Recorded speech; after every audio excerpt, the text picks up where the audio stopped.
لا يضر مع اسمه شيء في الأرض ولا في السماء وهو السميع العليم.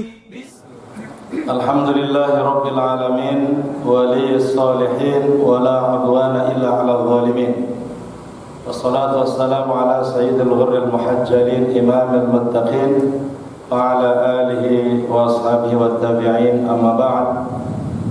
Al-Mukarramun, bapak-bapak pengurus DKM Masjid Al-Muttaqin, mudah-mudahan diberkahi oleh Allah Subhanahu wa taala. Bapak-bapak, ibu-ibu hadirin dan hadirat sekalian, malam ini kita dipertemukan karena Allah kita bertemu, untuk Allah kita bertemu, dan insya Allah kepada Allah kita bertemu, dan pada akhirnya kita dipertemukan di surga Allah Subhanahu wa taala. Saya yakin di zaman materialisme di mana standar kesuksesan itu materi, di zaman hedonisme di mana orang yang didambakan adalah materi, sekarang ini kegiatan yang non materi, kegiatan yang tidak ada iming-iming materi itu tidak terlalu laku. Makanya ada oknum tokoh di negeri ini yang kadang-kadang malah menyepelekan, katanya itu dulu keyakinan yang bicara tentang masa depan yang fiktif gitu kan. Ini orang yang tidak percaya tentang akhirat. Tapi hari ini, malam hari ini kita masih mau duduk di masjid ini, yakin hanya karena Allah kita datang. Yakin karena ingin dapat pahala Allah kita hadir. Dan yakin karena kita pengen mendapatkan surga Allah, kita bertahan duduk di tempat ini. Mudah-mudahan Allah Subhanahu wa taala menerima amal ibadah kita. Seluruh amal ibadah kita bisa mengantarkan kita kepada surga Allah Subhanahu wa taala. Bapak Ibu dan hadirin hadirat sekalian, temanya menarik tapi berat sebenarnya. Kita bayangkan zaman ketika Rasulullah SAW diperintahkan oleh Allah untuk berdakwah. Di tengah-tengah masyarakat yang menyembah banyak Tuhan, tiba-tiba datang seorang laki-laki yang berdakwah menyampaikan la ilaha illallah. Tidak ada Tuhan kecuali Allah. Coba kita bayangkan. Di tengah-tengah masyarakat yang tidak suka terhadap kebenaran, tidak begitu perhatian terhadap konsep keadilan, tiba-tiba datang seorang laki-laki menyuarakan satu ajaran yang mengajarkan tentang kebenaran. Kira-kira masyarakat menerima atau tidak, kan gitu persoalannya. Di tengah-tengah masyarakat yang sudah tidak pernah peduli rambu-rambu baik atau buruk, tiba-tiba datang seorang laki-laki membawa satu ajaran, ini nggak boleh, ini buruk, ini nggak boleh, ini nggak bagus, ini nggak boleh. Tentunya ada orang yang menerima karena kebersihan hatinya, tapi banyak orang juga yang tidak menerima dengan ajaran baru yang diterimanya karena kontradiktif dengan apa yang dilakukannya. Orang yang menerima ajakan Rasulullah, dakwah Rasulullah, dia akan hidup bersama kebenaran. Dia akan hidup bersama Rasul, hidup bersama kebenaran, hidup bersama keadilan, akan terus sepanjang hidupnya. Tapi orang yang tidak menerima dakwah Rasul, ada yang diam karena ketidakberdayaan, tapi mayoritas orang yang diam akan melakukan aksi penolakan. Orang yang tidak suka dengan ajaran Rasul, dengan ajaran yang disampaikan oleh Rasul, yang dia punya power, punya potensi, akan melakukan penolakan. Penolakan itu ada yang berupa terang-terangan intimidasi, teror, gitu, tawaran-tawaran materi, gitu kan. Dan itu dilakukan oleh orang-orang masyarakat Makkah terhadap Nabi kita junjungan Allah Muhammad sallallahu alaihi wasallam. Makanya Bapak Ibu dan hadirin hadirat sekalian, Rasulullah di hari pertama umur 40 tahun Rasul diangkat sebagai Nabi Muhammad diangkat sebagai Rasul yang diperintahkan untuk berdakwah menyampaikan kebenaran ajaran kepada masyarakat. Hari itu Nabi Muhammad dibenci, diteror, diintimidasi, bahkan diboikot oleh masyarakat sekitarnya. Padahal sebelumnya Nabi Muhammad adalah manusia yang sempurna, manusia ideal. Saat beliau tumbuh remaja, saat usia remaja, keremajaannya begitu indah untuk diceritakan. Saat beliau tumbuh, mulai masuk dalam usia dewasa, membangun rumah tangga dengan Khadijah, saat itu pun juga masyarakat mendambakan sosok pribadi yang begitu indah dari perilaku Rasulullah SAW.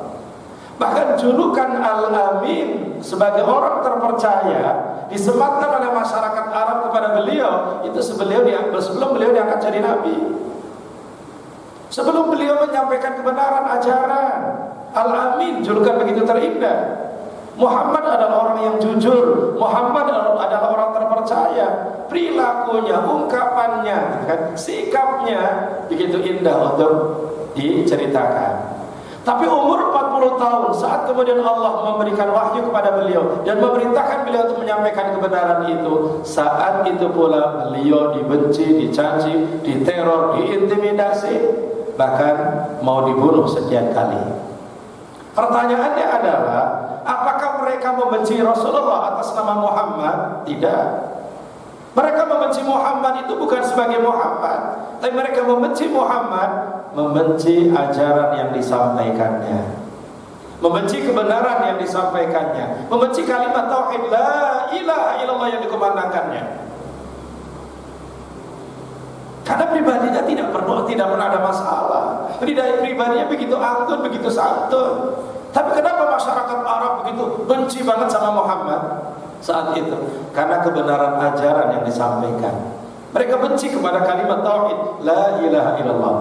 Jadi kalau saat itu kalimat tauhid la ilaha illallah itu dibenci oleh masyarakat Arab, ternyata kebencian pada kalimat itu berlangsung sampai hari ini di negeri kita yang mayoritas Muslim.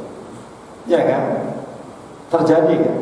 Jadi Bapak Ibu dan jamaah sekalian, kalau Rasul dibenci itu bukan karena pribadinya, tapi dibenci karena ajaran Islam yang disampaikannya, maka sampai kapanpun, di bumi manapun, di tanah manapun, di negeri manapun, ketika kalimat tauhid itu dikumandangkan, ketika ajaran Islam itu disampaikan dengan sejujur-jujurnya, maka pasti ada orang-orang yang tidak suka dan melakukan gerakan penolakan. Itu pasti. Nah, ketika kemudian mereka menolak dan belum melakukan gerakan penolakan, kadang-kadang gerakan itu berdampak kepada gerakan fisik, kadang-kadang nyawa taruhannya. Makanya kemudian nanti ada beberapa ayat yang malam ini akan menjadi oleh-oleh kita. Jadi silakan dibuka surat Al-An'am ayat 112, dibuka. Surat Al-An'am itu surat yang keberapa? Surat keberapa? Al-Baqarah, Al-Fatihah, Al-Baqarah, Ali Imran, An-Nisa, terus Al-Maidah dan Al-An'am. Surat Al-An'am ayat 112, halaman 142, yang Qur'annya standar. Ketemu? Al-An'am 112. Yang ketemu baca bareng-bareng sama saya. A'udzu billahi minasy syaithanir rajim. Bismillahirrahmanirrahim. Wa kadzalika ja'alna likulli nabiyyin aduwwan syayatinal insi wal jin yuhi ba'dhum ila ba'dhin zukhrufal qawli ghurura walau syaa rabbuka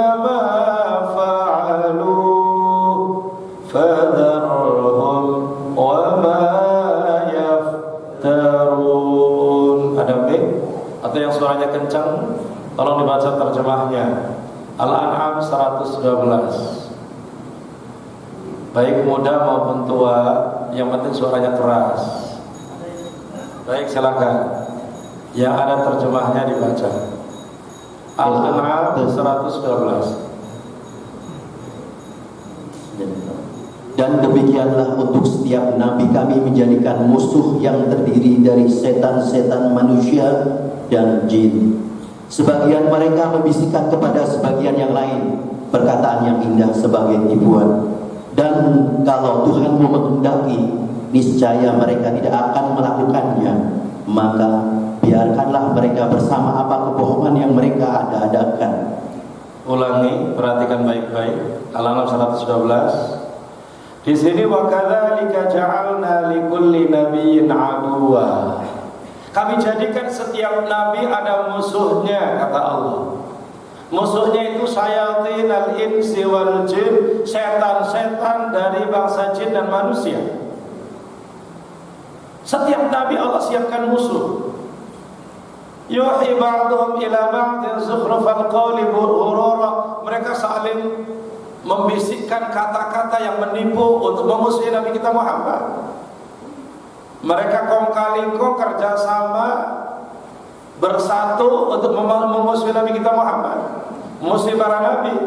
Walau syaa rabbuka ma fa'alu. Seandainya Allah menghendaki, mereka bisa tidak melakukan, tapi Allah biarkan permusuhan itu terjadi. Allah biarkan musuh-musuh kebenaran itu terjadi di muka bumi ini. Kenapa musuh-musuh kebenaran itu dibiarkan terjadi? Dua sisi. Allah ingin menguji militansi, kejujuran perjuangan seorang nabi. Maka dibiarkan militansinya Nabi Muhammad, Nabi Musa, Nabi Isa ketika menghadapi tantangan musuh-musuh itu gimana gitu. Kalau Nabi Muhammad sebagai pejuang hakiki, maka akan siap menghadapi apapun konsekuensinya. Jadi tujuannya kenapa ini pertarungan itu dibiarkan oleh Allah? Untuk menguji kejujuran militansi para pejuang-pejuang agama ini. Sisi kedua, kenapa pertarungan ini dibiarkan? Untuk membuka aib siapa sebenarnya orang yang memusuhi agama ini. Barangkali selama ini ditutup-tutupi, ada orang yang berkata tentang Islam sementara dia musuh Islam. Dia mengungkapkan, menampakkan keindahan terhadap Islam, sikap yang indah terhadap Islam, sementara dia tidak suka dengan kemajuan Islam. Dibuka oleh Allah, dibiarkan masyarakat menonton sebenarnya siapa pejuang Islam dan siapa para munafik yang memusuhi Islam itu. Sengaja dipertontonkan. Maka Bapak Ibu dan jamaah sekalian, surat Al-An'am 112 ini menjadi inspirasi kepada kita umat Muhammad SAW. Jadi kalau kalimat tauhid itu dikumandangkan, pasti ada orang nggak suka. Kalau ajaran Islam itu disampaikan, kalau syariat Allah itu ditegakkan, pasti ada yang tidak suka. Pertanyaannya adalah, apakah kita kemudian menghindari perjuangan itu, ataukah kita kemudian mencari zona aman? Banyak di antara umat muslim mencari zona aman dalam hidupnya. Istrinya bilang, suaminya pulang kerja, istrinya bilang, Mas, Pak, udahlah Pak, Bapak tuh gak usah ngurusin orang, gak usah ngurusin masyarakat, gak usah ngurusin apa yang ada di lingkungan kita Pak, kita capek. Tadi siang saya dengar omongan dari ibu sana, kemarin saya ke warung dengar juga dari omongan ibu sana, ngomongin tentang Bapak. Udahlah Pak, kita supaya hidup tenang, nyaman, Bapak gak usah mikirin masyarakat, udah gak usah mikirin lingkungan. Udah Bapak berangkat pagi kerja, pulang malam, pagi kerja, pulang malam. Akhir pekan kita weekend bersama keluarga dengan anak-anak, kita kuliner di mana, makan di mana. Akhir bulan ketika dapat gaji, kita pergi ke Giant, bawa keranjang, 2 keranjang kita penuhi. Enak kan? Enak gak? Enak gak begitu? Nyaman apa enggak?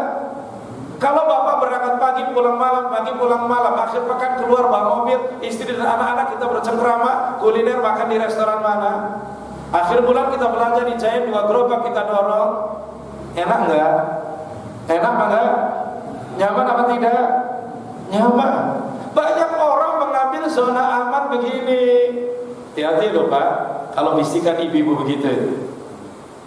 Masalahnya adalah kalau umat Islam ini itu semuanya mengambil zona nyaman, nggak pernah peduli terhadap lingkungan, nggak pernah peduli terhadap persoalan masyarakat, nggak pernah peduli kebatilan dan kemungkaran itu terjadi di sekitar kita, maka Islam akan mati di lingkungan kita.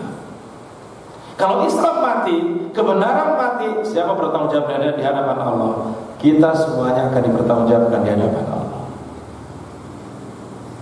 Makanya Islam nggak boleh mati di lingkungan kita. Syariat Allah harus tegak di lingkungan kita. Agama Allah harus tegak di masyarakat kita. Tentang masalah kemudian ada orang yang nggak suka, ada orang kemudian ngomongin kita, ada orang kemudian musuhin kita, itu konsekuensi dari sebuah perjuangan. Dan itu adalah bagian dari cara Allah untuk menseleksi siapa kelompok orang-orang yang sabar dalam perjuangan dan siapa seorang-orang penjilat yang menjual agamanya untuk materi dunianya. Allah buka. Tadi surat Al-An'am 112. Ini jadi surat Al-An'am 112 itu jadi inspirasi bahwa kita tidak boleh mundur kalau kita memang harus menanggung resiko tadi seperti itu. Karena memang perjuangan pasti akan ada musuhnya. Kemudian dilihat surat Al-A'raf ayat 164. Surat Al-A'raf surat keberapa? Ya, Al-A'raf 164 sampai 165. Ada 4 ayat malam ini kita jadikan bahan renungan. Al-A'raf 164 165 bareng-bareng kita baca. A'udzu billahi minasy syaithanir rajim. Bismillahirrahmanirrahim. Halaman 172.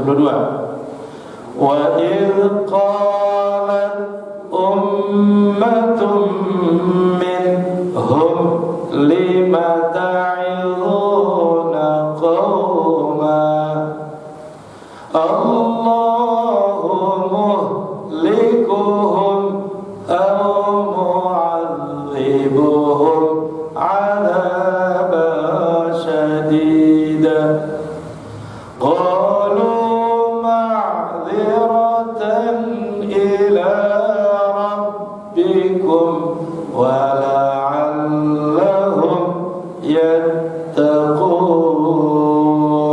Satu ayat lagi. Falamma nasu ma dzukkiru bihi anjayna alladhina yanhauna 'anis su'i wa akhadna alladhina zalamu bi'adabin ba'isin bima kanu yafsukun. Silakan terjemahnya dibaca.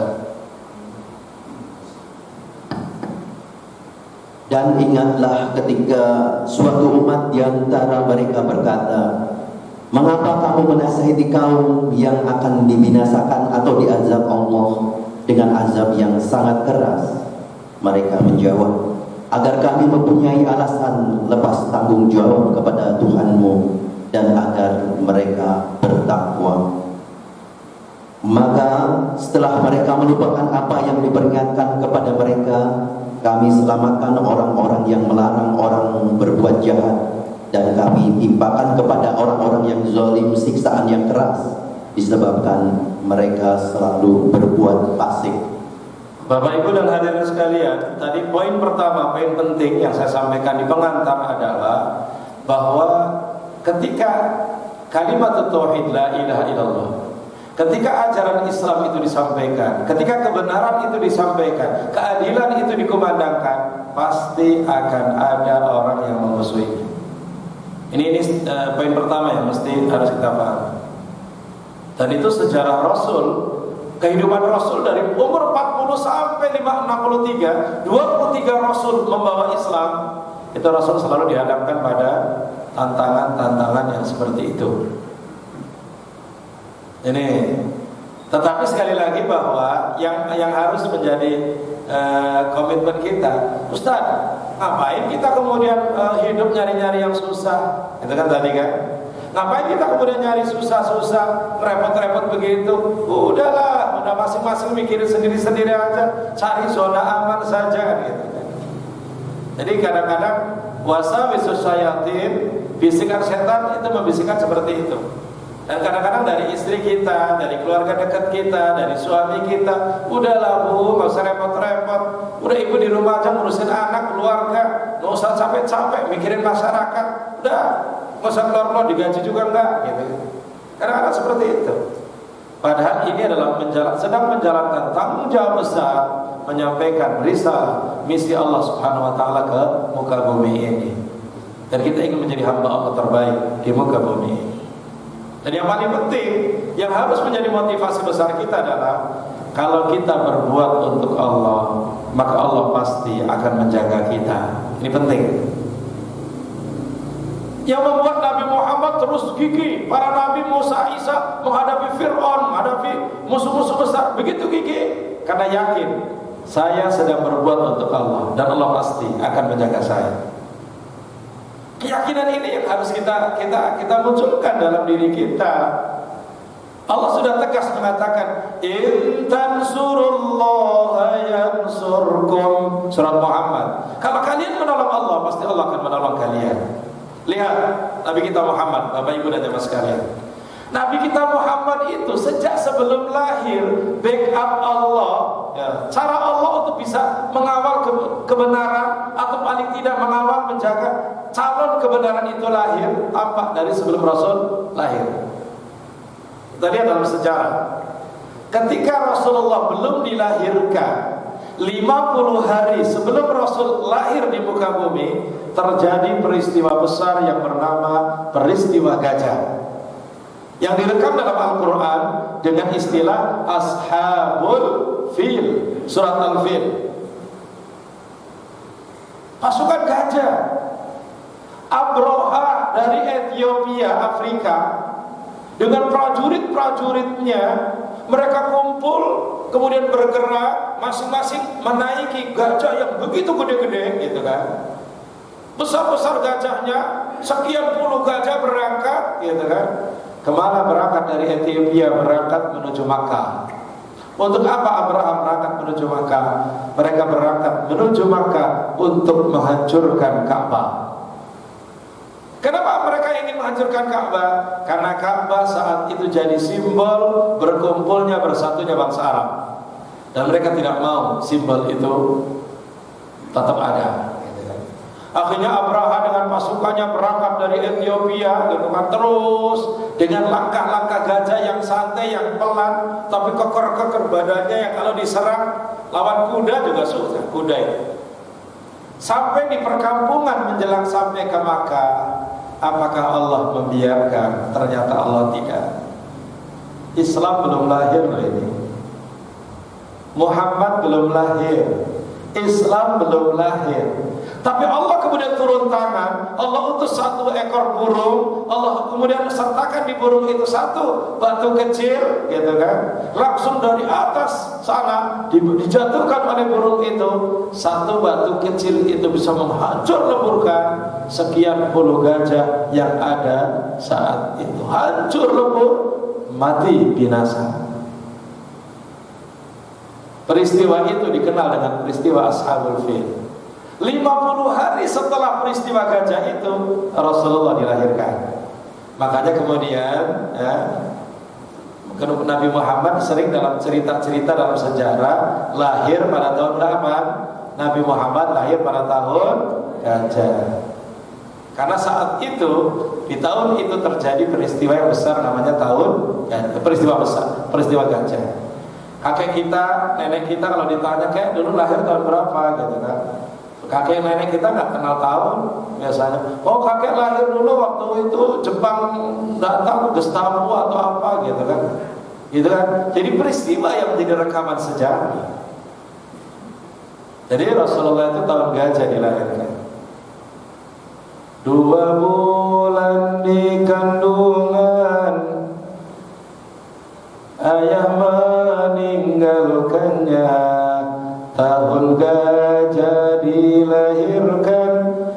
yatim dengan kakeknya.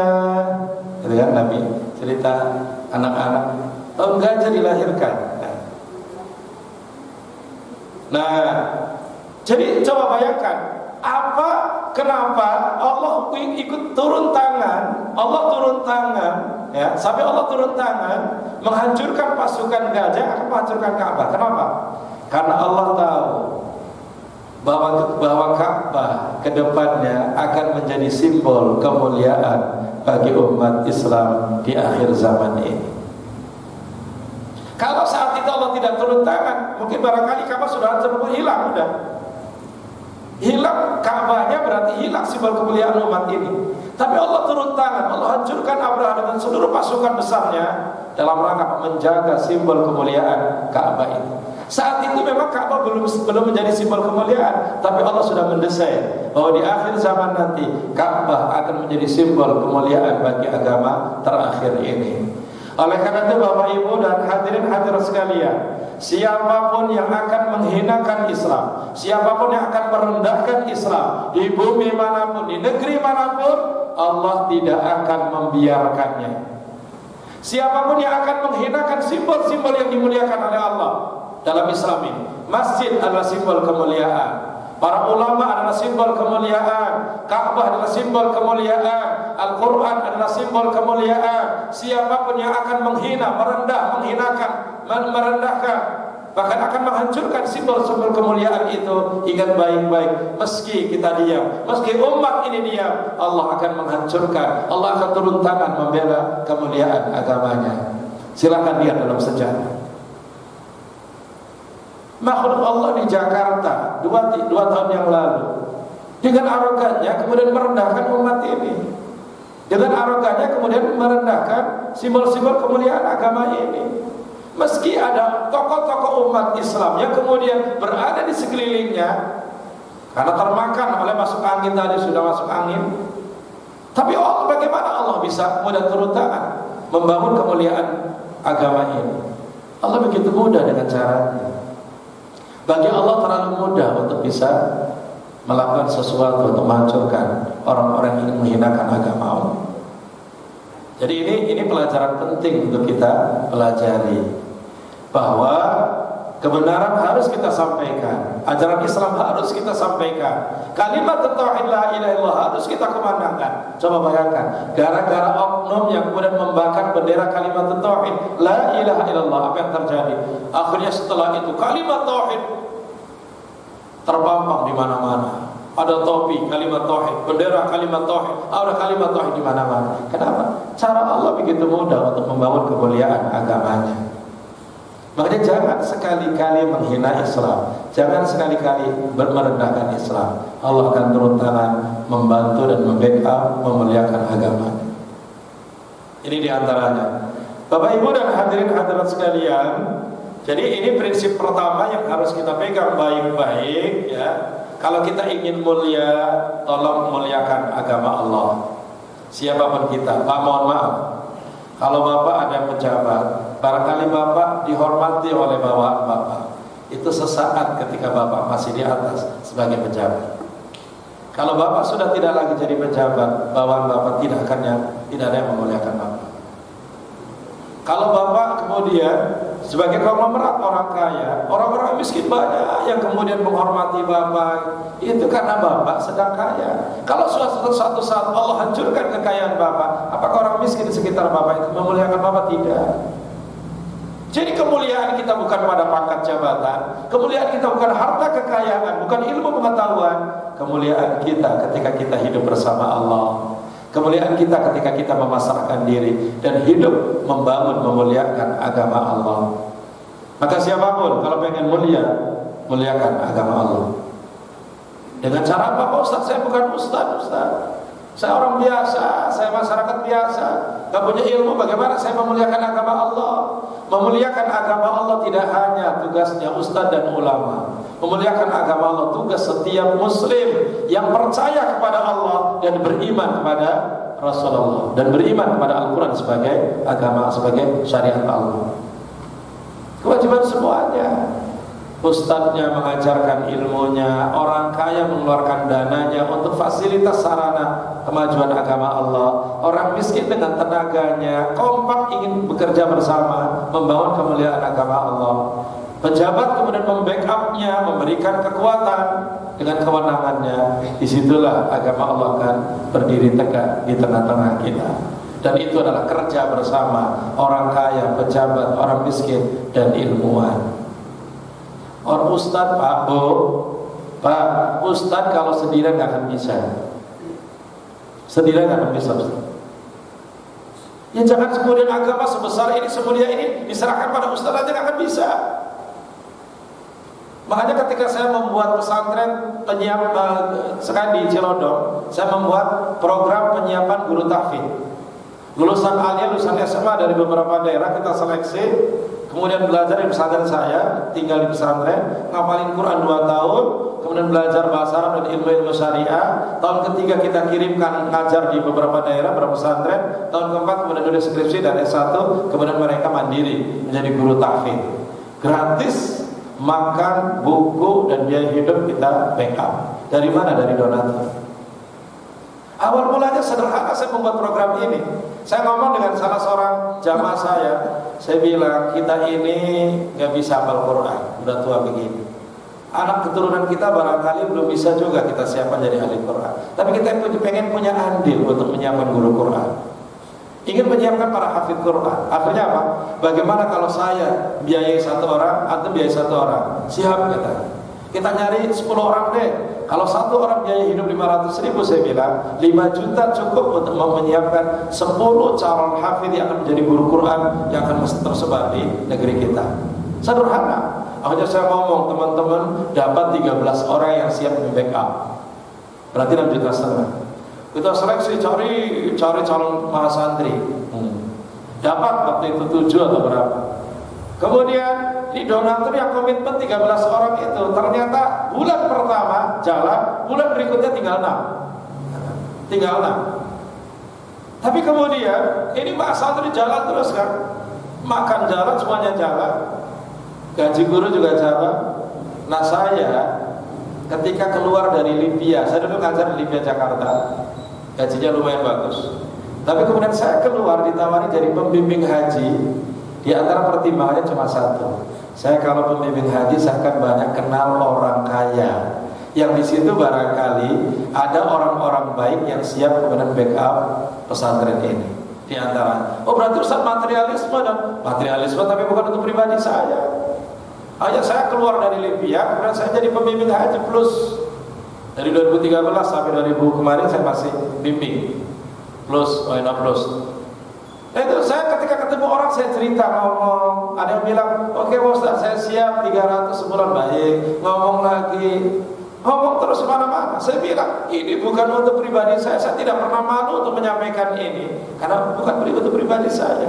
Dan ternyata sudah 6 tahun program ini berjalan dan belum pernah 1 bulan pun ketika saya cek ke bendahara kemudian duitnya nggak ada untuk gaji makan, belum pernah ada. Berjalan begitu indah. Dan itu kemudian saya sampaikan, selagi kita berbuat untuk Allah, Allah pasti akan menolong kita. Harus yakin. Dan kita tidak pernah kemudian malu untuk menyampaikan itu. Bahkan ada banyak orang yang pengen berbuat tapi tidak tahu bagaimana dia berbuat untuk agama Allah. Ini cara. Walaupun kemudian 2 tahun kemarin saya mengumpulkan pengurus, saya bilang kalau sekarang saya masih bisa kemana-mana ngomong, khawatirnya kalau saya mati tidak ada yang ngomong. Program ini harus jalan, program ini harus terus hidup walaupun saya sudah mati. Maka akhirnya dibikin sekolah SMP IT boarding, namanya SMP IT Sayyid Al-Quran di Cilodong, pesantren Sayyid Al-Quran Al-Abror. Sudah ada 127 angkatan santri, bayar. Mahasantri makanya di backup oleh SMP, guru tahfidznya di backup oleh mahasantri. Sekarang tenang, tidak lagi terbayang-bayangnya oleh donatur. Donaturnya langsung bareng-bareng.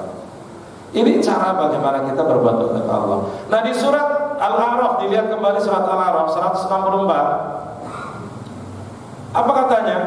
Wa idh qalat ummatum minhum lima ta'idhuna qauma.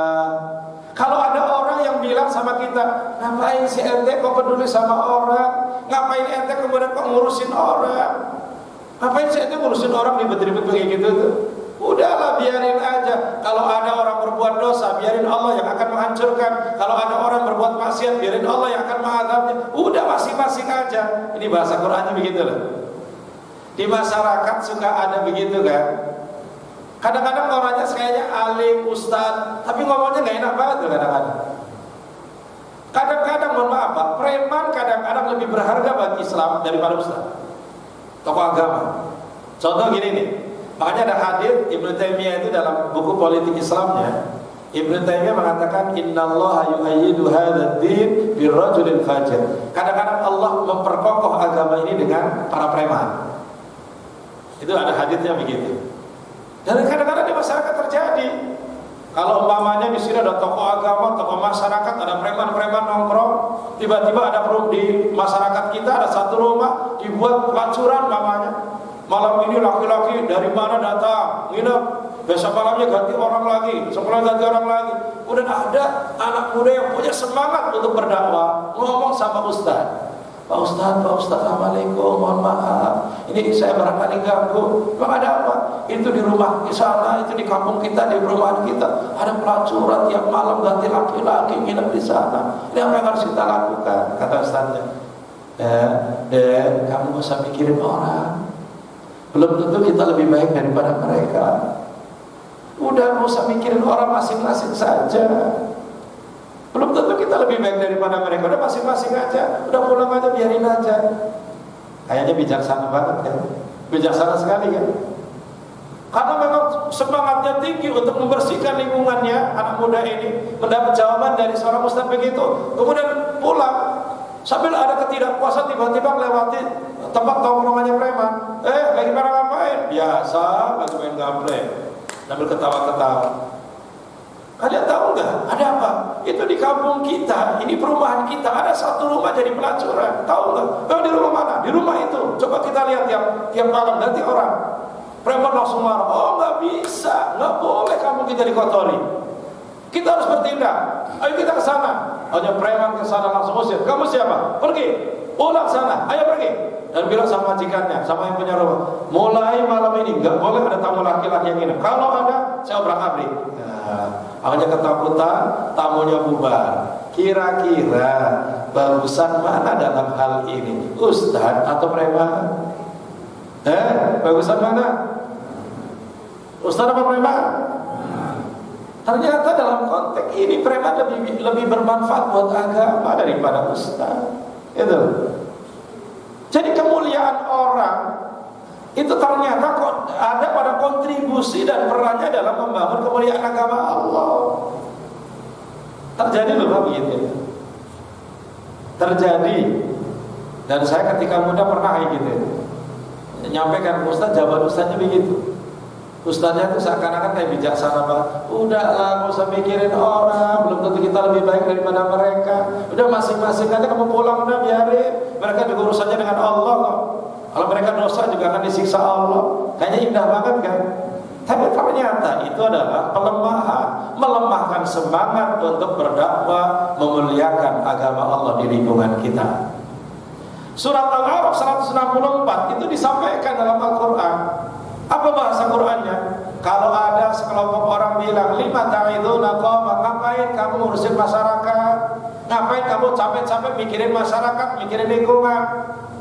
Allahu muhlikum aw mu'adzibhum 'adzaban shadidan. Biarin aja, Allah yang akan membinasakan, Allah yang menghancurkan mereka, biarin. Dijawab oleh para dai yang terus berjuang siang malam membangun kemuliaan agama Allah.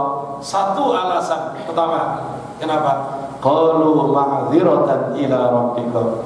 Mohon maaf, saya mau berbuat begini, dan siang malam saya berbuat begini ini karena saya pengen punya alasan di hadapan Allah pada hari kiamat nanti. Ketika saya diadili oleh Allah, ditanya tentang kemungkaran di sekitar kita, apa peran dan tugas kita, saya bisa menjawab, saya sudah datang, sudah nasihatin, saya punya alasan di hadapan Allah. Ini yang pertama. Jadi kita di hari kiamat di pengadilan Allah akan ditanya satu demi satu, bukan hanya persoalan diri kita, bukan hanya tentang amal kita, tapi apa yang terjadi di lingkungan kita bertanggung jawab di hadapan Allah. Kamu katanya ketua RT, apaan? Apa tugas kamu? Apa yang kamu lakukan? Pada saat kamu ketua RT ternyata ada kemungkaran, ada aliran sesat, ada maksiat, apa yang kamu lakukan? Malah kamu membelanya, namanya gitu. Katanya kamu tokoh masyarakat gitu kan. Ketika ada kemungkaran di sekitarmu, apa yang kamu lakukan? Kalau kita tidak pernah berbuat untuk itu, kita tidak bisa menjawab apa-apa di hadapan Allah. Makanya kenapa kita bisa berbuat? Ma'dziratan ila rabbikum, untuk supaya jadi alasan di hadapan Allah. Kita supaya punya alasan di hadapan Allah. Kamu ngapain pengurus DKM diem aja gitu kan? Lingkunganmu, masyarakatmu banyak kemungkaran, ngapain diem aja? Ngapain kamu diem saja? Negerimu Islam diobok-obok, negerimu Islam direndahkan, negerimu ngapain? Apa yang kamu lakukan? Ini kan akan diminta pertanggungjawaban di hadapan Allah. Makanya Bapak Ibu, tidak ada main-main di hidup dunia itu, tidak ada main-main. Bagi seorang muslim tidak ada yang namanya main-main. 3 minggu yang lalu saya mengumpulkan pengurus majelis taklim. Ada namanya Permata, Persaudaraan Majelis Taklim Secilodok.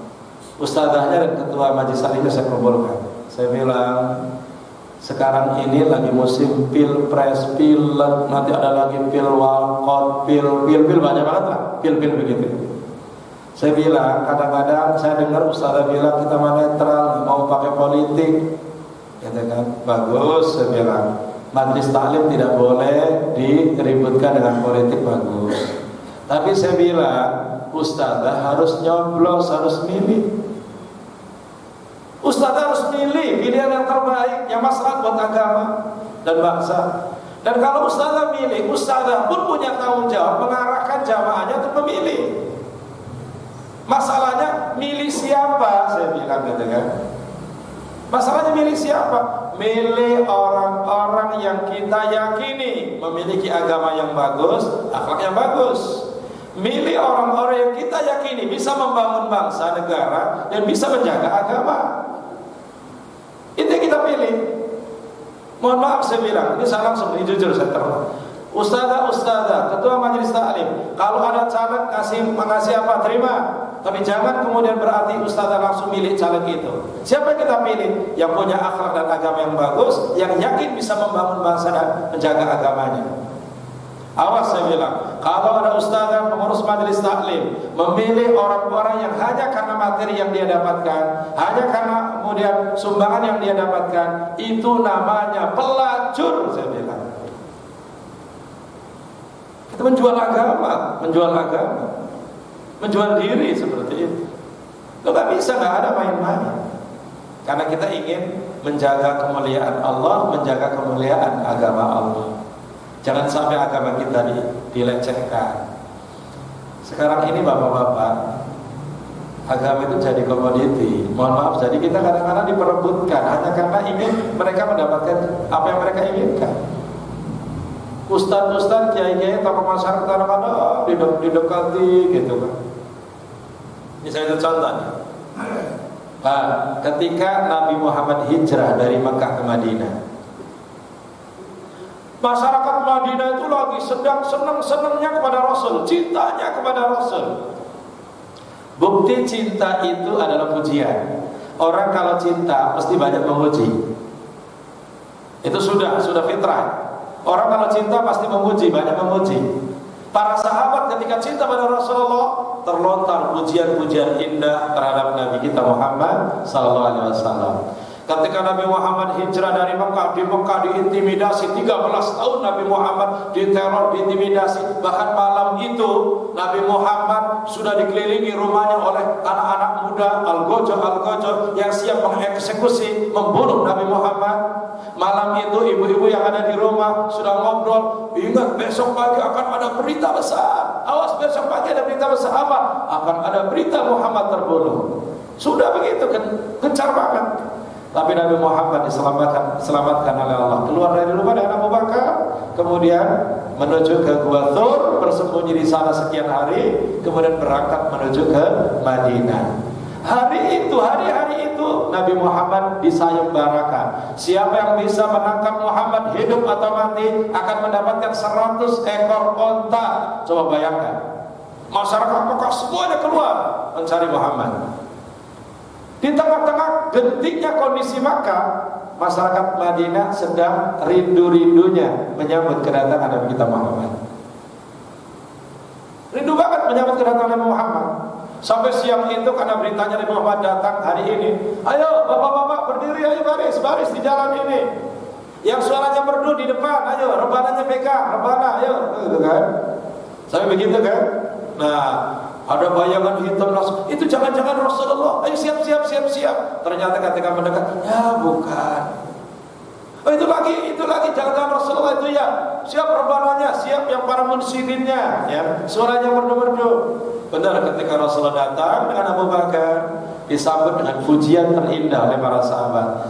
Tala'al badru alaina min thaniyatil wada'. Coba, pujian terindah muncul dari hati sanubari para sahabat memuji Rasulullah. Tala'a, telah terbit al-badru, bulan purnama, alaina, di atas kita, kedatangan Rasulullah bagaikan bulan purnama, diiringi dengan rebana sambil mengatakan tala'al badru alaina, telah terbit bulan purnama di atas kita. Wah, hadir di tengah-tengah kita bulan purnama yang begitu indah. Konsekuensi dari cinta keluar pujian. Pujian tentang Rasul begitu luar biasa. Jujur, sekarang Pak Bu tanya, sekarang Bapak Ibu kalau dengar lagu Tala'al Badru, biasanya nyambut siapa? Pernah dengar nggak? Di kampung-kampung Tala'al Badru dinyanyikan. Pakai marawis tapi gini, prek. Tala'al Badru ala. Ini biasanya nyambut siapa? Nyambut siapa? Nggak pernah dengar? Nggak pernah dengar? Biasanya kalau sekarang itu kalau sudah pakai marawis, prak. Tala'al badru alaina, yang datang siapa? Pengantin, ya kan? Pengantin datang, langsung ya jalan digandeng oleh calon mertuanya. Tala'al badru alaina. Tala'al badru alaina itu kalimat asalnya pujian terindah yang dibacakan disampaikan oleh para sahabat kepada siapa? Rasul. Artinya telah terbit bulan purnama. Sekarang untuk menyambut kedatangan pengantin, telah terbit purnama di atas kita, muncul Pak Selamat gitu. Muncul Pak. Terus gimana? Berarti kan sudah mulai ini kan terjadi pergeseran. Ya, telah terbit purnama di atas kita. Loh, ini purnamanya kayak gitu-gitu aja ya purnamanya. Masih mending ada kemuliaan karena Pak Selamatnya muslim, ya kan? Muslim, alhamdulillah, mulia. Kita sambut dengan Tala'al Badru. Sekarang ini fitnah akhir zaman. Fitnah akhir zaman di negeri kita yang tercinta. Tala'al Badru dikumandangkan, dinyanyikan oleh sekian santri disuruh baris, kemudian rebana disiapkan. Kedatangan tokoh nasional yang tidak memiliki kemuliaan agama Islam disambut dengan gegap gempita dengan Tala'al Badru alaina. Ini adalah pengkhianatan dan pelecehan terhadap kemuliaan qasidah ini. Terjadi enggak? Di mana? Di negeri kita, ya kan? Coba bayangkan, santri disuruh baris rapi, kemudian rebana disiapkan, datang seseorang, gitu kan? Seseorang yang tidak memiliki kemuliaan iman, kemuliaan Islam, dia bukan muslim, datang masuk, disambut dengan nyanyian Tala'al Badru alaina, telah terbit purnama di atas kita. Ikhlas apa enggak? Ya Allah, Tala'al Badru yang asalnya adalah untuk memuji Rasul disampaikan untuk memuji orang yang menjadi tidak memiliki kemuliaan agama Allah Subhanahu wa taala. Terjadi di negeri kita. Terjadi apa enggak? Terjadi. Dengar enggak? Pernah dengar enggak? Terus santrinya suruh cium tangan bolak-balik, cium tangan bolak nyari berkah. Bu, Pak, jika ini terjadi yang salah siapa? Kiai. Kenapa kiainya salah begitu? Kiainya masuk angin. Kiainya masuk angin. Kok bisa? Disitulah yang digambarkan oleh Rasulullah, yabi'u dinahu bi'aradin minad dunya. Di akhir zaman ada yang menjual agamanya untuk seonggok materi dunia yang tidak berarti. Terjadi, gitu kan? Terjadi, makanya mesti harus kita berusaha untuk menyuarakan kebenaran sebaik mungkin. Jadi kenapa kita berbuat, menasihati orang, berdakwah, menyampaikan kebenaran? Yang pertama alasannya adalah ma'dziratan ila rabbikum, supaya saya punya alasan di hadapan Allah. Kalau saya ditanya nanti ketika saya mati, Bu, ketika ibu punya ada tetangga, ada kemungkaran di tetangganya, kalau ibu diam saja, nanti ibu akan disalahkan di hadapan Allah. Tapi kalau sudah datang, mohon maaf, jangan terjadi begitu, jangan dilakukan. Tapi masih Pak Ustaz, saya sudah ngomongin masih. Terus saya ngomongin lagi 2 kali kok masih. Ya, itu bukan urusannya dia dengan Allah. Tapi kita yang sudah menasihati sudah bebas di hadapan Allah. Di sini alasan. Alasan yang kedua di dalam surat Al-A'raf 164 itu adalah wala'allahum yattaqun. Kita berharap mudah-mudahan dengan nasihat saya, dengan omongan saya, mereka menjadi lebih baik. Mau kemana? Itu mau ke sana, ke rumah itu, karena dengar-dengar di sana di rumah buat perjudian, buat maksiat. Ngapain itu saya? Ya akan saya nasihatin. Percuma. Kemarin kiai sudah ke sana, nggak mempan. Kemarin Pak RT ke sana, nggak mempan. Kemarin Pak RT ke sana, nggak mempan. Terus itu siapa mau datang nasihat di sana? Percuma. Oh, nggak bisa. Kata-kata itu nggak bisa. Bisa jadi hidayah Allah itu akan datang kapan saja. Bisa jadi orang itu didatangi kiai nggak mempan karena bahasanya bahasa agama dan orang itu nggak suka pada bahasa agama. Bisa jadi didatangi PRT juga nggak mempan karena PRT RW-nya pakai intimidasi. Mamanya, awas kalau nggak berhenti saya usir. Rumahnya begitu. Bisa jadi dihadapi oleh orang-orang nggak mempan. Pada saat dihadapi oleh mantan preman ternyata mempan. Ya, mantan preman sudah datang ternyata mempan, ya kan? Malah dia berbuat lebih baik, bisa jadi. Makanya bapak-bapak, ibu-ibu, nasihati orang, berdakwah mengingatkan orang menjadi kewajiban kita. Kita nggak perlu minder, saya ini bukan orang baik, Pak Ustaz, nggak usah. Selain kita bisa menghentikan kemungkaran, bisa meluruskan, bisa memperbaiki, lakukan. Jangan melihat masa lalu kita. Jadi silahkan berbuat untuk agamanya. Jangan mencari zona nyaman dalam hidupnya. Ya. Nah, jadi mengajak orang berbuat baik, menghentikan kemungkaran menjadi PR dan tugas besar kita dalam hidup ini. Terakhir, ini materi intinya. Tadi baru pengantar, sekarang materinya. Dilihat Qur'annya. Surat At-Taubah ayat 67 dan 71. Ini materinya ini tentang amar ma'ruf. Surat At-Taubah ayat 67. Nanti nyambung ke 71. Ayat 67 bicara tentang orang munafik. Dengerin baik-baik. Di sini sengaja disandingkan oleh Allah dalam 2 halaman yang bersebelahan. Halaman sebelah kanan saya di sini, 1 ayat 67 bicara tentang karakter munafik. Halaman 198 di sebelah kiri saya bicara tentang orang-orang mukmin dalam menyikapi amar ma'ruf nahi munkar, dalam menyikapi berbagai kemungkaran yang ada di sekitar kita. Salah tindakan, kita masuk di kelompok yang pertama, munafik. Bagus, kita masuk dalam kelompok mukmin. Ini pelajaran malam hari ini. Perhatikan baik-baik. Ayat 67 kita baca bareng-bareng. A'udzu billahi minasy syaithanir rajim. Bismillahirrahmanirrahim. Al-munafiquna wal munafiqatu ba'dhuhum min ya'muruna bil munkar wa yanhauna 'anil ma'ruf أيديهم نسوا الله فنسيهم إن المنافقين هم الفاسقون. Tentang orang munafik nanti kita lihat baik-baik.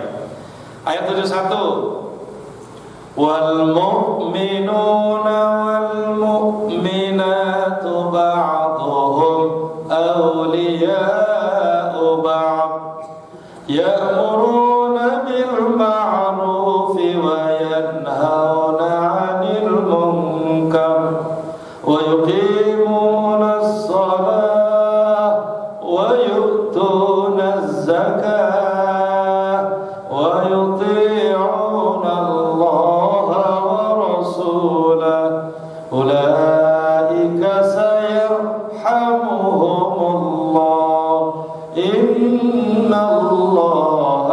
azizun hakim. Ada kemungkaran, ada kemaksiatan di sekitar kita. Bagaimana kita menyikapi?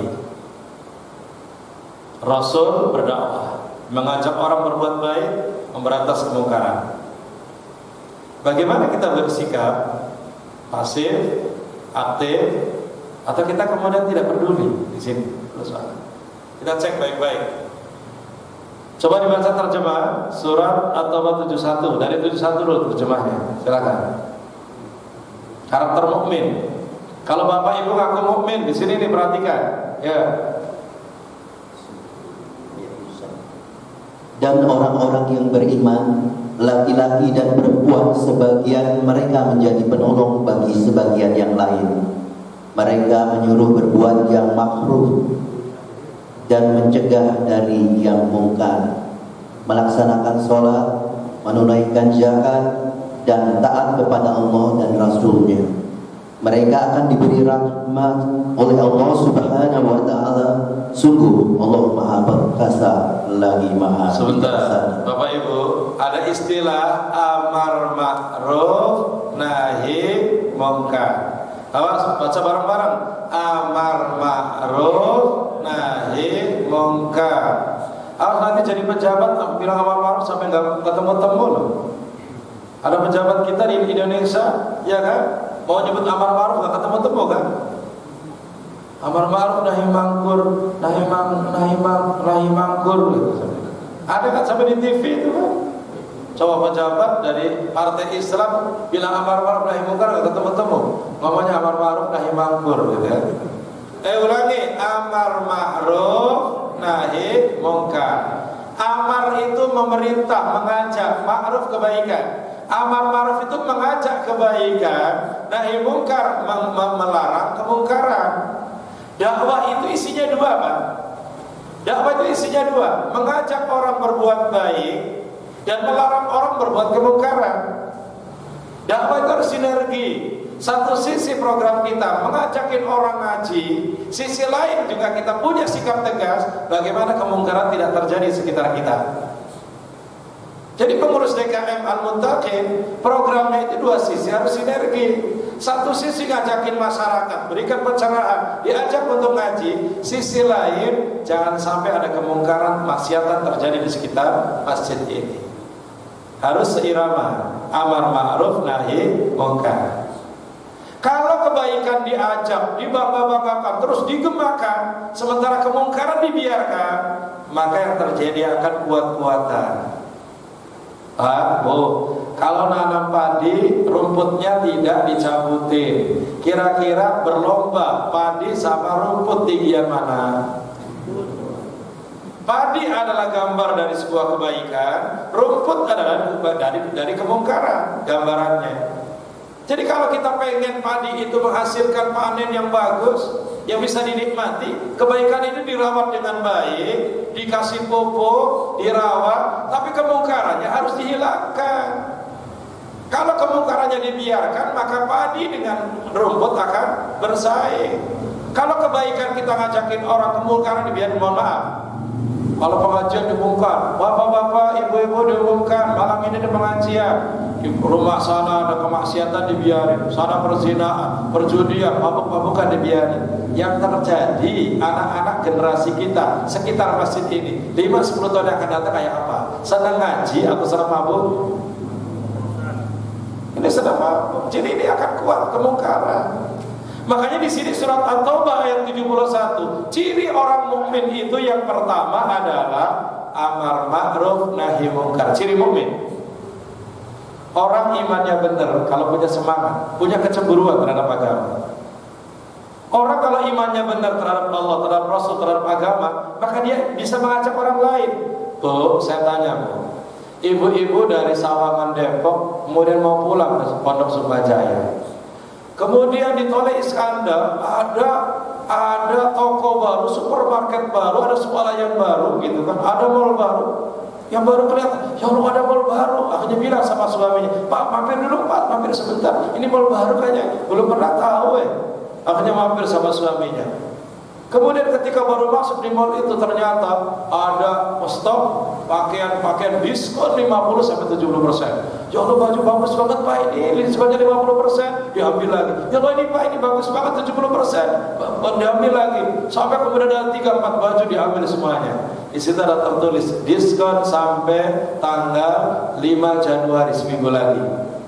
Bu, akunya pulang bawa baju sampai banyak ini sampai rumah. Bu, jujur, apakah ibu kemudian hanya menikmati baju diam saja, ataukah ibu akan keluar ke tetangga, ngomong ke tetangga, cerita ke tetangga? Yang biasa terjadi apa? Diam apa ngomong? Bu, diam apa ngomong? Kira-kira hari itu ibu-ibu kemudian diam aja, besok diam aja, lusa diam aja, biarin terus. Udah yang penting saya punya 4 baju baru. Ataukah ibu-ibu langsung baru sampai rumah langsung telepon temennya, langsung kemudian keluar ke tetangganya, langsung bilang, oh cepet ternyata ada mall baru, tahu gak bu? Gitu kan. Kira-kira diam apa ngomong? Bu, iya diam apa ngomong? Ngomong kan? Sampai kemudian baru nyampe rumah langsung ke tetangga, langsung, bu, ibu tahu nggak? Apa tahu apa? Itu ternyata ada mall baru loh di sana. Memang kenapa? Saya tadi lewat dari Sawangan nggak sengaja ada mall baru, saya mampir. Bu, ya Allah bu cepet ke sana, bu cepet ke sana. Emang ada apa? Ada baju bagus, diskonnya gede-gede, cepet ke sana. Keburu tutup loh bu. Udah iya terkesana. Lalu besoknya lagi datang lagi. Ya udah kesana belum? Cepet keburu tutup loh bu. Coba bayangin. Kan begitu nggak, bu? Begitu nggak? Begitu apa enggak? Benar. Nah, padahal ibu, saya tanya, ibu kenapa semangat memasarkan mall baru itu? Apakah ibu jadi karyawannya? Apakah ibu digaji oleh mall baru untuk memasarkan? Enggak kan? Loh, ibu itu bukan karyawan, tidak digaji. Kenapa begitu semangat memasarkan mall itu? Karena meyakini mall itu indah dan bagus dan ada sesuatu yang menarik untuk bisa didapatkan.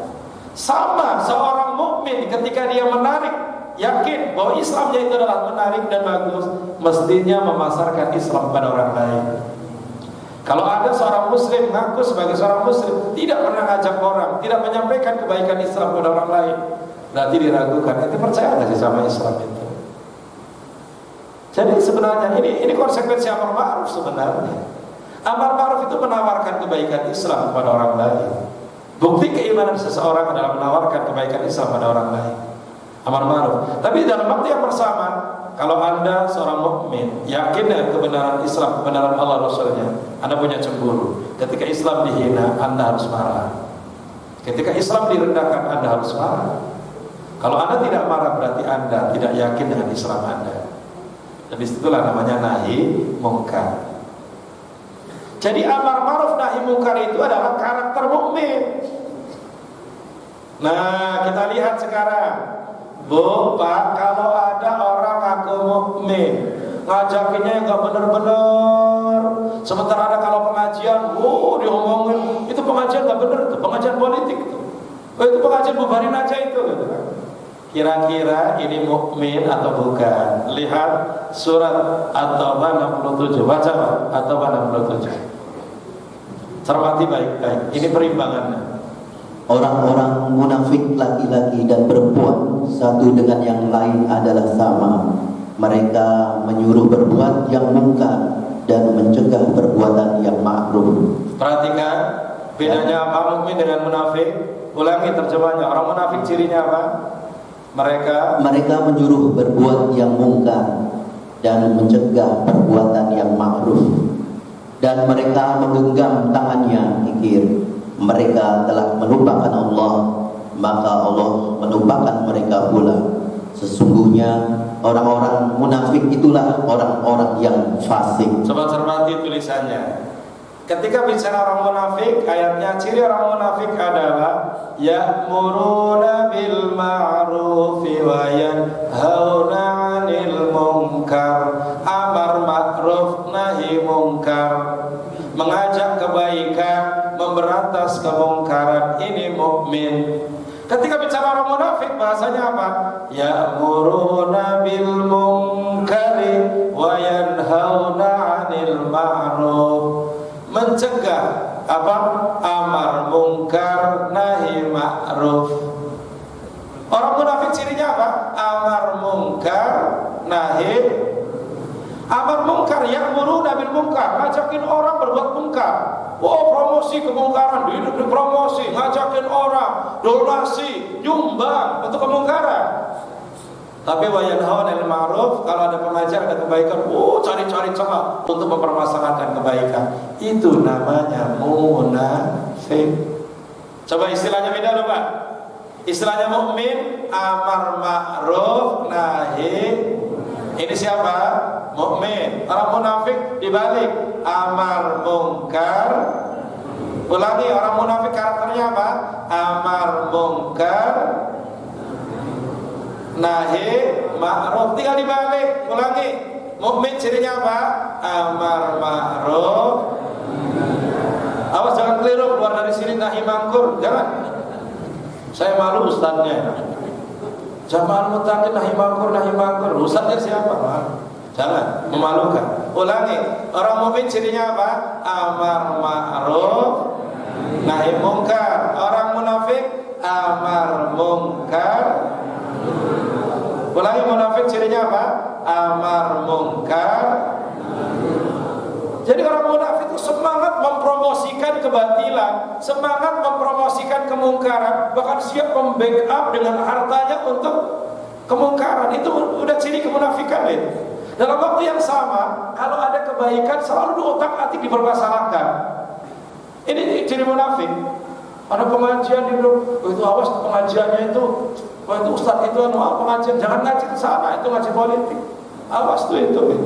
Lu kebaikan dipermasalahkan, sementara kalau ada organ tunggal langsung naik ke atas sambil keluar dompetnya diiring ini. Apa namanya itu?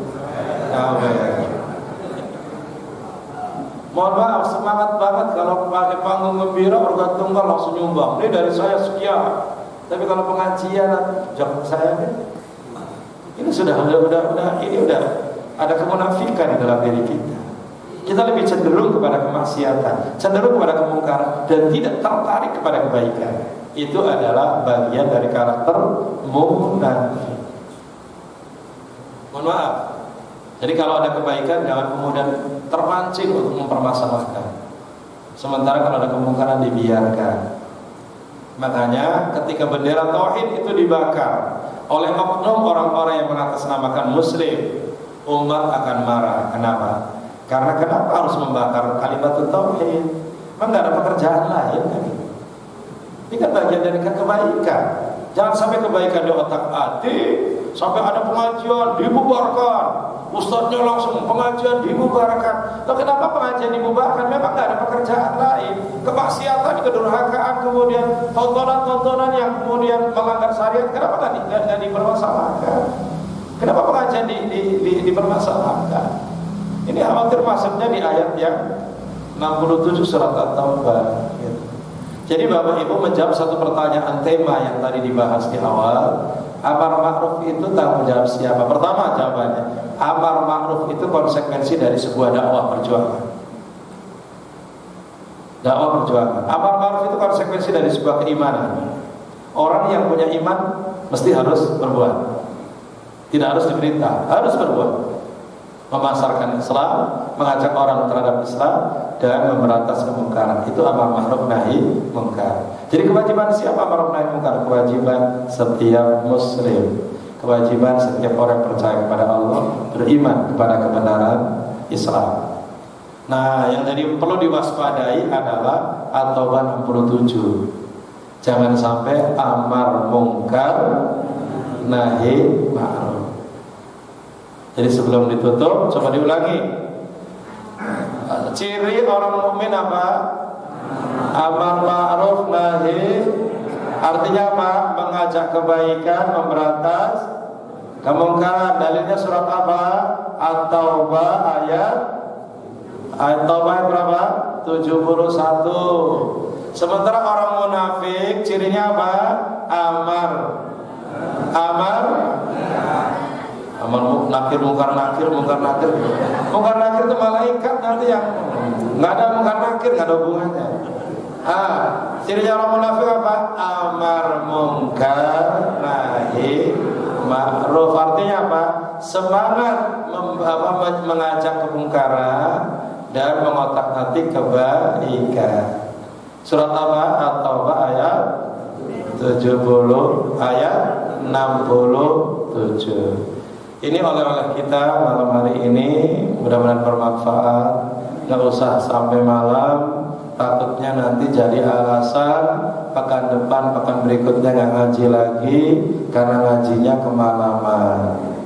Nanti cerita sama teman-temannya, nggak usah, saya nggak bisa ngaji kemalaman, besok kerja gitu. Itu jangan sampai. Makanya lihat jamnya tuh, semuanya lihat jam 9-nya kurang kan? Saya sengaja tidak boleh lebih dari jam 9 supaya nanti bilang pulangnya jam 8:50, bukan jam 9 kurang 10, tapi jam berapa? 8:50. Mudah-mudahan bermanfaat dan Allah membimbing kita ke jalannya. Allah menghiasi langkah-langkah kita dengan amal kebaikan. Mudah-mudahan kita diberikan husnul khatimah. Demikian, assalamualaikum warahmatullahi wabarakatuh. Boleh datang jam? Boleh sampai jam 9, kurang 1 menit. Ada yang mau bertanya, bapak-bapak sekalian? Ibu-ibu, pengen pulang semuanya? Iya. Itu ada ibu-ibu. Ada satu, ibu-ibu satu, bapak-bapak satu. Bapak-bapak dulu ya, Bu. Assalamualaikum warahmatullahi wabarakatuh. Ciri orang dari amar nahi mungkar. Kadang-kala ini mungkin barangkali perlu ditegaskan lagi bahwa kadang-kala di lingkungan kita ada orang yang berpahaman mungkin terlalu keras ya. Jadi anggap bahwa semua yang tidak berhubungan dengan agama Islam itu tapi sedangkan kalau tadi kan contohnya katakanlah sesuatu yang misalkan tadi ada tempatan nggak benar dan sebagainya. Yang ini mungkin hubungannya dengan agama.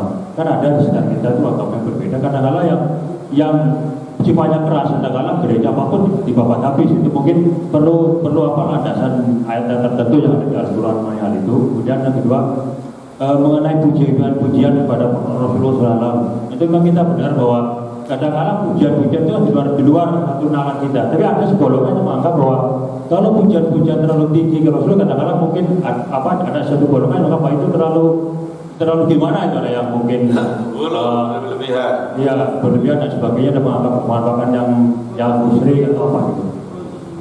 Ya itu aja. Mungkin mengkuturkan Rasul gitu. Baik. Itu aja. Sebelum pertanyaan kedua, lanjut aja dulu. Khawatir waktunya nggak cukup sampai jam 9 kurang 1 menit. Silakan Bu, ibu-ibu. Iya, Ibu. Nyalain dulu ke atas. Nyalain dulu ke atas. Assalamualaikum warahmatullahi wabarakatuh. Waalaikumsalam. Pak Ustadz, apakah sebagai seorang muslim itu kita juga wajib menjadi seorang dai? Itu aja Pak. Baik, pertama pertanyaannya adalah amar ma'ruf nahi mungkar suka difahami dengan sesuatu yang radikal, kesannya radikal, memberantas kemungkaran. Padahal amar ma'ruf nahi mungkar itu konsepnya adalah al-amru bil ma'ruf la budda an yakuna bil ma'ruf wan nahyu 'anil munkar la budda bil ma'ruf. Mengajak orang berbuat baik harus dengan cara yang baik, dan melarang kemungkaran harus juga dengan cara yang baik. Pertama, fahami mungkar itu yang mana, gitu kan? Kemungkaran itu. Seringkali kadang-kadang orang menyikapi perbedaan yang mungkar, langsung kemudian disalah-salahin, keliru juga. Termasuk masalah khilafiyah. Masalah khilafiyah itu bukan kemungkaran. Sehingga ketika ada orang menyikapi masalah khilafiyah, jangan disikapi seperti kemaksiatan, gitu kan? Sehingga ada anak-anak muda yang baru semangat belajar Islam, seakan-akan Islamnya paling bagus banget, itu dikit sering nyalain orang. Ini salah, ini salah, ini salah. Yang benar begini, yang kayak kita ini begini, gitu kan? Padahal selama ini itu udah bersekian generasi caranya begini. Kenapa disalah-salahin gitu? Berarti usaha kita salah selama ini ya gitu. Padahal itu masuk di ranah khilafiyah, beda pendapat. Jangan disalah-salahin gitu kan. Ini yang pertama. Yang kedua, seringkali kadang-kadang betul akidahnya, betul pemahamannya, tapi dalam penyikapannya terlalu letterlek, salah. Contoh, ada orang muda yang baru Islam, baru belajar sholat dengan cara seperti sholatnya Rasulullah. Datang ke masjid begitu khusyuknya, langsung masuk di saf pertama, habis sholat sunnah langsung angkat tangan keduanya, langsung kemudian zikir lagi sholat wajib, habis itu kemudian pulang, nggak senyum dengan kanan, nggak senyum dengan kiri, gitu kan? Apakah seperti itu? Enggak. Ketika Allah memerintahkan kita salat jamaah, target jamaah itu bukan hanya untuk mendapatkan 27 lipatan pahala. 27 lipatan pahala hanya untuk memotivasi kita untuk hadir. Jamaah itu targetnya adalah kita ketemu dengan saudara, mengulurkan tangan, mengumbar senyum, kaifa haluk, bagaimana keadaan, bagaimana Pak?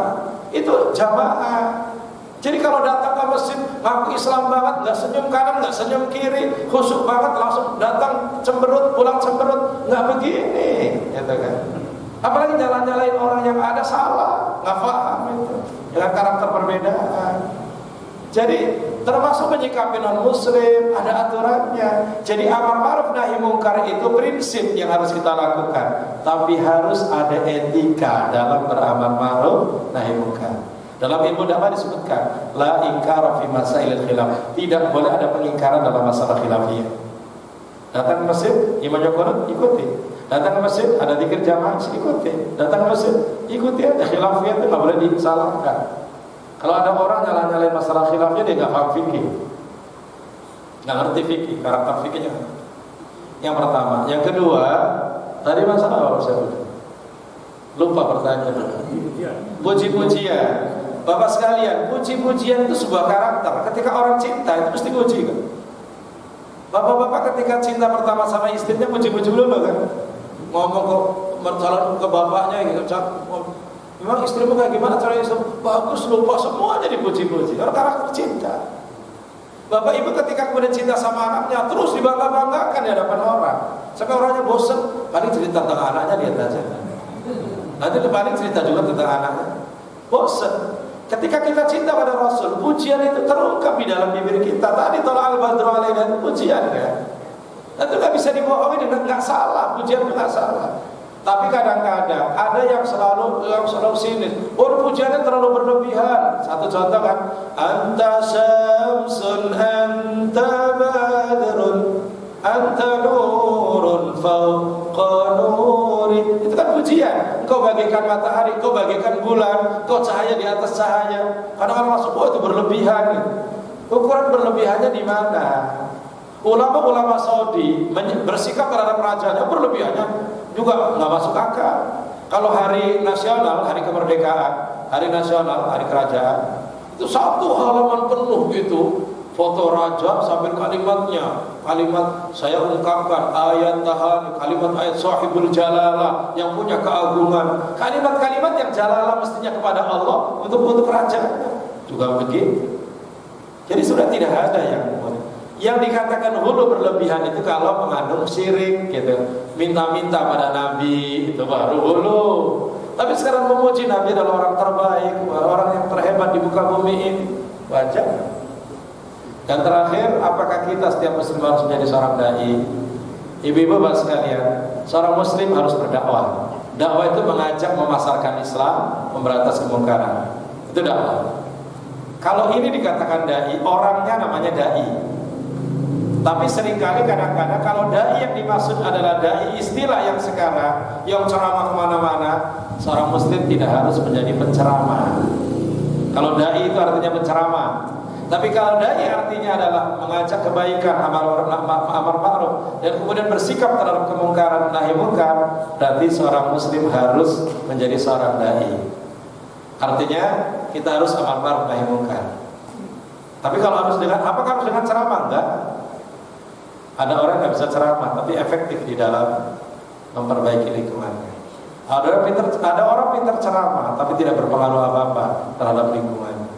Ceramah begitu luar biasa tapi tidak bisa membentuk pribadi keluarganya. Ada. Oleh karena itu yang dimaksud dakwah adalah amar ma'ruf nahi munkar, menyampaikan Islam kepada orang lain, mengajak orang lain kembali pada Islam, dan menghilangkan kemungkaran dari lingkungan kita.